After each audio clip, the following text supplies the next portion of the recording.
भैंस की मौत। एक दार्शनिक अपने एक शिष्य के साथ कहीं से गुजर रहा था। चलते चलते वे एक खेत के पास पहुंचे।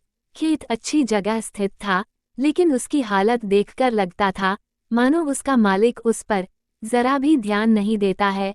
खैर, दोनों को प्यास लगी थी, सो वे खेत के बीचों बीच बने एक टूटे फूटे घर के सामने पहुंचे और दरवाजा खटखटाया।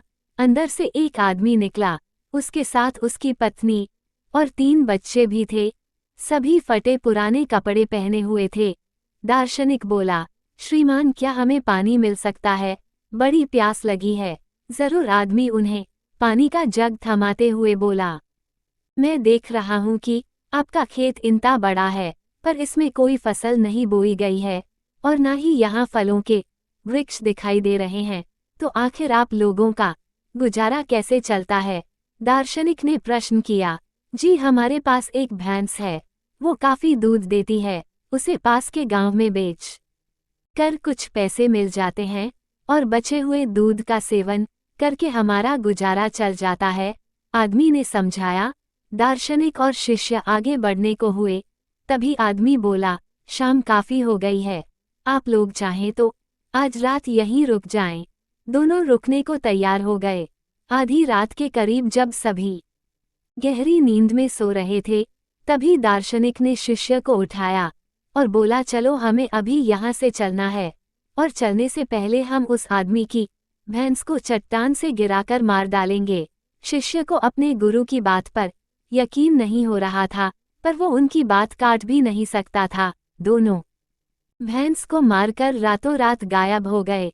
ये घटना शिष्य के जेहन में बैठ गई और करीब 10 साल बाद जब वो एक सफल उद्यमी बन गया तो उसने सोचा, क्यों ना अपनी गलती का पश्चाताप करने के लिए एक बार फिर उसी आदमी से मिला जाए और उसकी आर्थिक मदद की जाए।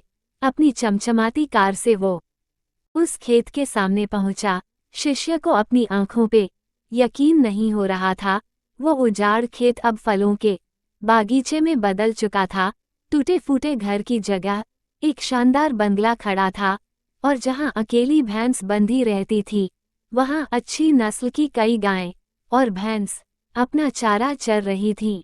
शिष्य ने सोचा कि शायद भैंस के मरने के बाद वो परिवार सब बेच बाच कर कहीं चला गया होगा और वापस लौटने के लिए वो अपनी कार स्टार्ट करने लगा कि तभी उसे वो 10 साल पहले वाला आदमी दिखा।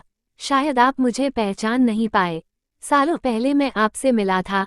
शिष्य उस आदमी की तरफ बढ़ते हुए बोला, नहीं नहीं, ऐसा नहीं है, मुझे अच्छी तरह याद है। आप और आपके गुरु यहाँ आए थे, कैसे भूल सकता हूँ उस दिन को। उस दिन ने तो मेरा जीवन ही बदल कर रख दिया। आप लोग तो बिना बताए चले गए, पर उसी दिन ना जाने कैसे हमारी भैंस भी चट्टान से गिरकर मर गई।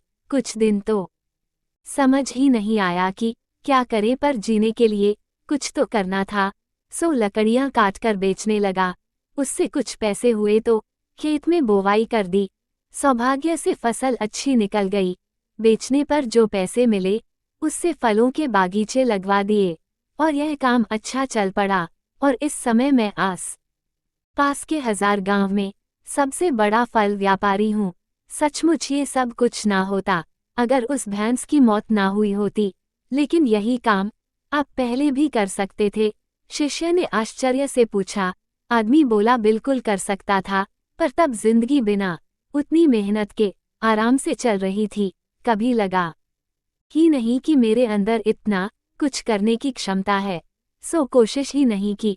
पर जब भैंस मर गई तब हाथ पांव मारने पड़े और मुझ जैसा गरीब बेहाल इंसान भी इस मुकाम तक पहुंच पाया। आज शिष्य अपने गुरु के उस निर्देश का असली मतलब समझ चुका था और बिना किसी पश्चाताप के वापस लौट पा रहा था। फ्रेंड्स, कई बार हम परिस्थितियों के इतने आदी हो जाते हैं कि बस उसी में जीना सीख लेते हैं। फिर चाहे वो परिस्थितियां बुरी ही क्यों ना हो।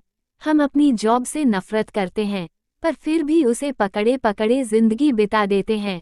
तो कई बार हम बस इसलिए नए बिजनेस के बारे में नहीं सोचते क्योंकि हमारा मौजूदा बिजनेस दाल रोटी भर का खर्चा निकाल देता है, पर ऐसा करने में हम कभी भी अपने फुल पोटेंशियल को रियलाइज नहीं कर पाते हैं और बहुत सी ऐसी चीजें करने से चूक जाते हैं जिन्हें करने की हमारे अंदर क्षमता है और जो हमारी लाइफ को कहीं बेहतर बना सकती हैं।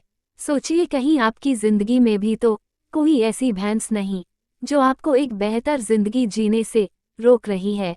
कहीं ऐसा तो नहीं कि आपको लग रहा है कि आपने उस भैंस को बांध कर रखा है, जबकि असलियत में उस भैंस ने आपको बांध रखा है। और अगर आपको लगे कि ऐसा है तो आगे बढ़िए, हिम्मत करिए, अपनी रस्सी को काटिए, आज़ाद होइए। आपके पास खोने के लिए बहुत थोड़ा है, पर पाने के लिए पूरा जहान है। जाइए, उसे पाकर दिखाइए।